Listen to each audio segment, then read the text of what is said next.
The chairman now yields to the distinguished ranking member, Mr. Smith of Washington, for his opening statement. Thank you, Mr. Chairman. I want to begin by thanking the chairman for the way he has conducted this process. There is a very strong bipartisan tradition on this committee. I've been here for now 15 years, been through Democratic and Republican control. Every single chair has made that a priority, and Buck has lived up to that and then some. He has been very open and cooperative with me, with all the members on the Democratic side of the aisle, and with our staff in preparing this mark.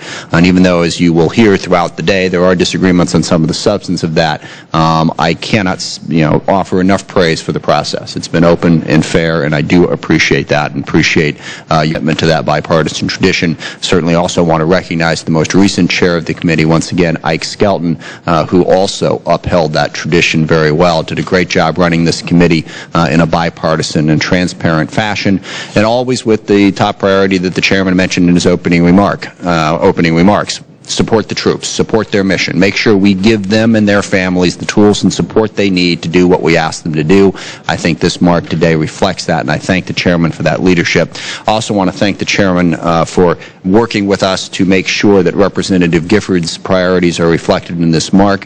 Her presence continues to be missed on this committee, although we are all incredibly encouraged by her progress at recovery. But the priorities for her district are reflected in this mark, and I think that's high praise to her staff, and it has worked very, very hard with us to make sure that that happens. So I appreciate the chairman supporting us on that as well.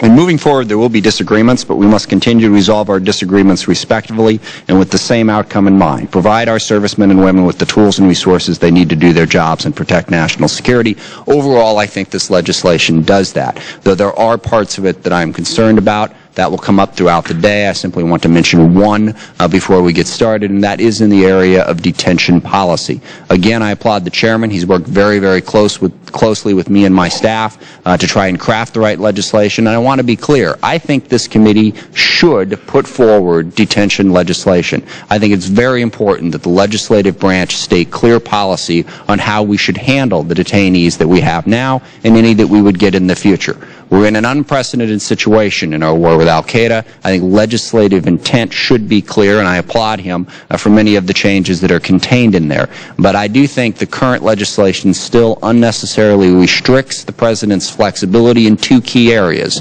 One, to bring terrorists to trial in federal court, and two, where necessary, appropriate, to return people that we have detained back to their home country. This mark places severe restrictions on both of those, and I think that's a problem.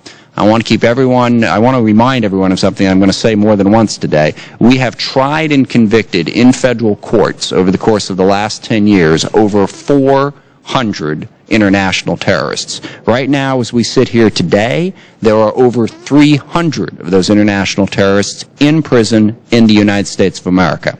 There is absolutely no question that we are capable of doing that. Not in every instance. I support the military commissions. I support the indefinite detention for certain enemy combatants. I just don't support taking the Article 3 option off the table. But we will have that debate much later in the day. And again, I want to emphasize that the chairman has more than lived up to the bipartisan, transparent tradition of this committee, and as importantly, has more than lived up to the commitment of this committee to support our troops. And with that, I look forward to the markup. Thank you, Mr. Chairman. Thank you. I commend the ranking member for his comments. I thank him for them, and I really want to express again thanks to him for the tone that he has set and for the opportunity of working with him. It's something I've really enjoyed. I appreciate the remarks about Chairman Skelton. He was so good to work with, and we all miss him here, but hopefully we'll carry on in the same tradition and tone that he set for many, many years on this committee, and also your comments on Representative Giffords, and for keeping her presence felt with the committee. I think you have a very great relationship with her. You've visited with her, and you've been able to keep the committee informed as to her progress. I think that is really